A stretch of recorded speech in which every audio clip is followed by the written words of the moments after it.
Hello दोस्तों, जय हिंद।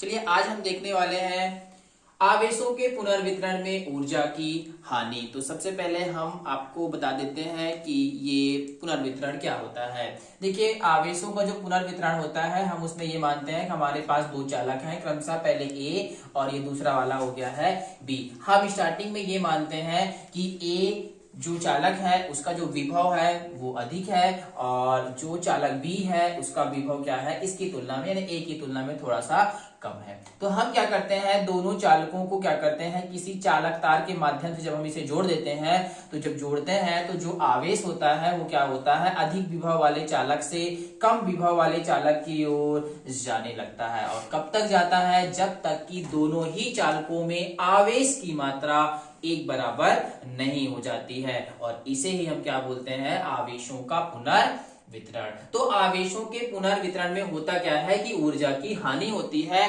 और उस ऊर्जा की हानि को हम ज्ञात करने वाले हैं। तो चलिए हम यहाँ पे देखते हैं। जैसे कि मैंने बताया है, आपके पास क्या है, सबसे पहले यहाँ पे चालक ए है और इस चालक का आवेश कितना है Q1, विभव कितना है V1 और इसकी धारिता कितनी है, यहाँ पे लिख देते हैं C1। इसी तरह से चालक B पर आवेश कितना है Q2 और इसका विभव कितना है V2 और इसकी धारिता हम बता देते हैं C2। ध्यान रखिएगा, यहाँ पे जो आवेश है वो अलग अलग तभी होगा जब हम इसे चालक तार से अलग रखेंगे। जोड़ने के बाद यहाँ पे ध्यान रखेंगे दोनों का विभव जो यहाँ पे अलग अलग दिखाई दे रहा है वो एक ही हो जाता है। तो चलिए हम देखते हैं यहाँ पर सबसे पहले चालक ए की ऊर्जा। तो देख लेते हैं कितनी प्राप्त होती है जोड़ने के पहले।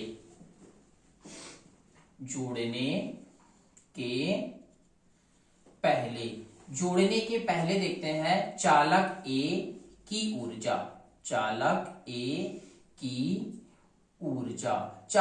की ऊर्जा देखेंगे, ऊर्जा का फार्मूला होता है कितना, 1/2 CV का स्क्वायर। चूंकि हम ए के लिए देख रहे हैं तो यहाँ पे सी का मान कितना हो जाएगा C1 और V का मान हो जाएगा V1। C1 V1 का स्क्वायर। इसी प्रकार से क्या हो जाएगा, चालक बी की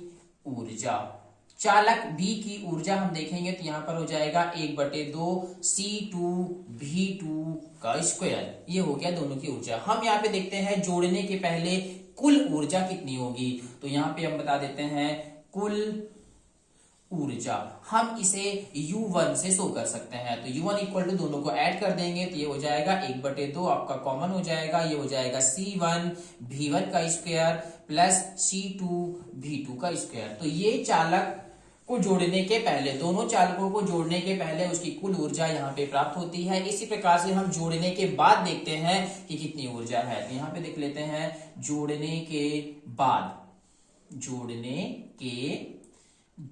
जोड़ने के बाद देखते हैं क्या प्राप्त होता है। तो यहाँ पे हो जाएगा जोड़ने के बाद चालक ए की ऊर्जा कितनी हो जाएगी, इक्वल टू यहाँ पे लिख सकते हैं, सॉरी नहीं, ए की ऊर्जा देख लेते हैं जोड़ने के बाद 1/2 C1 V का स्क्वायर। जैसे मैंने बताया है कि जोड़ने के बाद क्या होगा, दोनों चालकों का जो विभव होगा वो एक समान हो जाएगा, कितना होगा V। तो यहाँ पे 1/2 C1 V का स्क्वायर। इसी प्रकार से क्या हो जाएगा, चालक बी की ऊर्जा कितनी हो जाएगी, 1/2 C2 V का स्क्वायर, क्योंकि चालक बी की जो धारिता है वो कितनी ली गई है C2, तो C2 V का स्क्वायर। ये हो गया। अब हम यहाँ पे कुल बता देते हैं। जोड़ने के बाद कुल ऊर्जा देख लेते हैं, हम इसे किससे व्यक्त कर देंगे, जैसे यहाँ पे U1 से शो किए थे इसे हम U2 से शो कर सकते हैं। तो U2 इक्वल टू हो जाएगा 1/2, दोनों में ही है, हम उसे कॉमन कर लेंगे और यहाँ पे हो जाएगा C1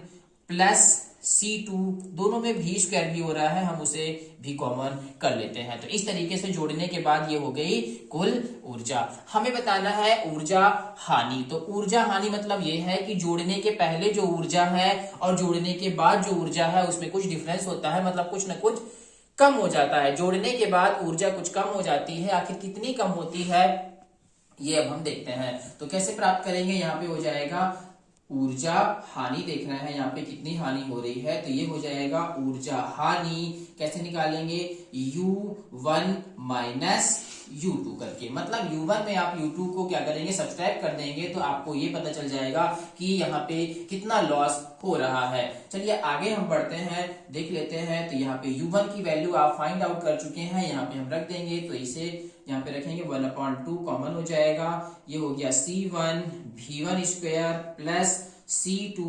V2 स्क्वायर, ये हो गया, और माइनस U2 की वैल्यू भी आपके पास है तो यहाँ पे हो जाएगा 1/2 C1 प्लस C2 से कॉमन V का स्क्वायर। आगे हम बढ़ते हैं, अब हम इसे डेल U से भी शो कर सकते हैं, तो इक्वल टू हो जाएगा, आप देखेंगे 1/2 दोनों में ही है, हम उसे कॉमन कर लेते हैं। जब आप 1/2 कॉमन करेंगे तो यहाँ आएगा C1 V1 का स्क्वायर प्लस C2 V2 का स्क्वायर माइनस यहाँ पे हो जाएगा C1 प्लस C2। यहाँ पे देखिए V स्क्वायर है, V जो होता है वो क्या है, उभयनिष्ठ विभव कहलाता है, मतलब दोनों को जोड़ने के बाद दोनों का जो विभव होता है वो एक समान हो जाता है, इसे हम उभयनिष्ठ विभव कहते हैं। और उसका मान कितना होता है हम यहाँ पे शो कर देते हैं, उभयनिष्ठ विभव भी इक्वल टू होता है C1 V1 plus C2 V2 upon होता है C1 प्लस C2। ये उभयनिष्ठ विभव का सूत्र होता है। यहाँ पे आपको इसे रखना होगा, तो ये हो जाएगा C1 V1 plus C2 V2 upon क्या है C1 प्लस C2। यहाँ पे होल स्क्वायर है तो हम यहाँ पे लगा देते हैं। ये देखिए आगे हम बढ़ते हैं, इसका आगे हल करेंगे तो ये हो जाएगा 1/2 जो है आपका कॉमन है, यहाँ पे हम देखेंगे तो ये सेम लिख देते हैं, ये हो जाएगा C1 V1 का स्क्वायर प्लस C2 V2 का स्क्वायर माइनस, आप यहाँ पे देखेंगे C1 प्लस C2 है और यहाँ पर भी C1 प्लस C2 है, लेकिन ये होल स्क्वायर में है तो इसलिए क्या हो जाएगा, एक कैंसिल आउट हो जाएगा और यहाँ पे बचेगा C1 V1 plus C2 V2, इसका ये होल स्क्वायर प्राप्त होगा और अपॉन में मिलेगा आपको C1 प्लस C2। यहाँ पे ये ध्यान रखिएगा ये होल स्क्वायर में है, होल स्क्वायर से एक क्या हुआ है, कैंसिल आउट हो गया है। आगे हम बढ़ते हैं, देखिए तो क्या प्राप्त होगा हमें, यहाँ पर 1/2 आपका ये कॉमन है।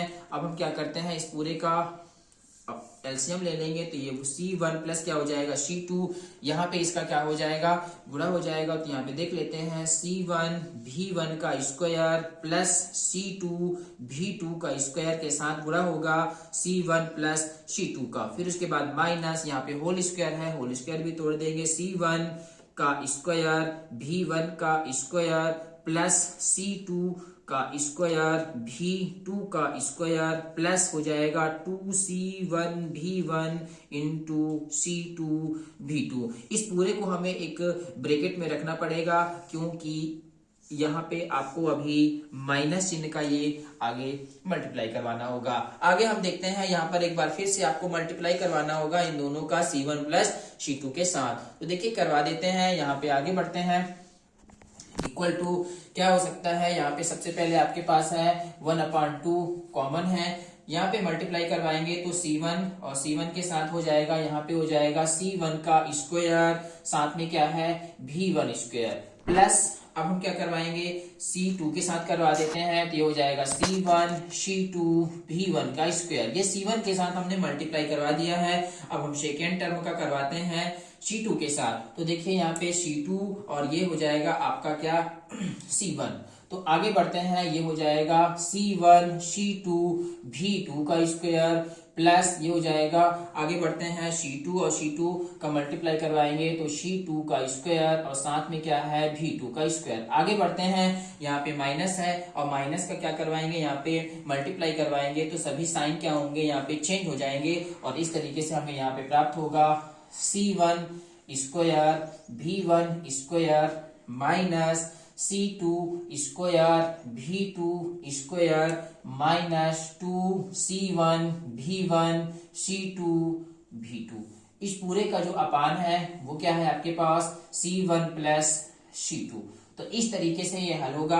आगे हम बढ़ते हैं, यहाँ पे देखेंगे कुछ वैल्यूज जो होंगे कैंसिल आउट हो रहे हैं, जैसे कि ये वाली जो वैल्यू है वो कैंसिल हो रही है और साथ में ही ये वाली वैल्यू भी आपकी क्या हो जाएगी, कैंसिल हो जाएगी। तो जो बची हुई वैल्यू है वहां पे हम देखते हैं आपके पास क्या बचा हुआ है, आपके पास बचा हुआ है C1 C2 V1 स्क्वायर और साथ में प्लस C1 C2 V2 का स्क्वायर और यहाँ पे बचा हुआ है -2C1 V1 C2 V2 पूरे का अपॉन है C1 प्लस C2। आगे हम देखते हैं इन सभी में आप कुछ कॉमन कर सकते हैं क्या, C1 C2 दोनों में है, सॉरी तीनों में है यहाँ पे, तो आप उसे कॉमन करेंगे तो यहाँ पे आ जाएगा कितना V1 स्क्वायर प्लस यहाँ पे बचेगा V2 स्क्वायर और यहाँ पे बचेगा V1 V2। इन पूरे से हमने क्या कॉमन किया है C1 C2 और पूरे का अपॉन क्या आपको प्राप्त हो रहा है C1 प्लस C2। आगे हम बढ़ते हैं, जब इसे आगे सॉल्व करेंगे तो हमें प्राप्त हो जाएगा ये पूरा एक फार्मूला हमें दिख रहा है। किसका फार्मूला है देख लेते हैं, a square plus b square minus 2ab equal to क्या होता है a माइनस b का होल स्क्वायर। इसे हम यहाँ पे फॉलो करेंगे तो यहाँ पे हो जाएगा देखिए 1/2 तो है ही है आपके पास और ये हो जाएगा आपका क्या यहाँ पे C1 C2 अपॉन में क्या हो जाएगा C1 प्लस C2 और ये हो गया आपका V1 माइनस क्या हो जाएगा V2 का होल स्क्वायर। ये फार्मूला हमने यहाँ पे फॉलो किया है। हम इसे अच्छे से भी लिख सकते हैं, डेल U इक्वल टू हो जाएगा C1 C2 upon 2 C1 plus C2 और यहाँ पे हो गया V1 माइनस V2 का होल स्क्वायर। तो इस तरीके से क्या हो रहा है आप देख रहे हैं कि आवेशों के पुनर्वितरण में होने वाली ऊर्जा की जो हानि है, जो लॉस होता है, उसका हमें डेरिवेशन प्राप्त होता है। Del U equal to C1 C2 upon 2 C1 plus C2 into हो जाएगा V1 माइनस V2 का होल स्क्वायर। तो ये हमें प्राप्त होता है। एक बात और आपको हम बता देना चाहते हैं कि ये जो ऊर्जा होती है वो किस रूप में लॉस होती है, तो क्रमशः ध्वनि, ऊष्मा और प्रकाश इन तीनों के रूप में इसकी हानि होती है। थैंक्स।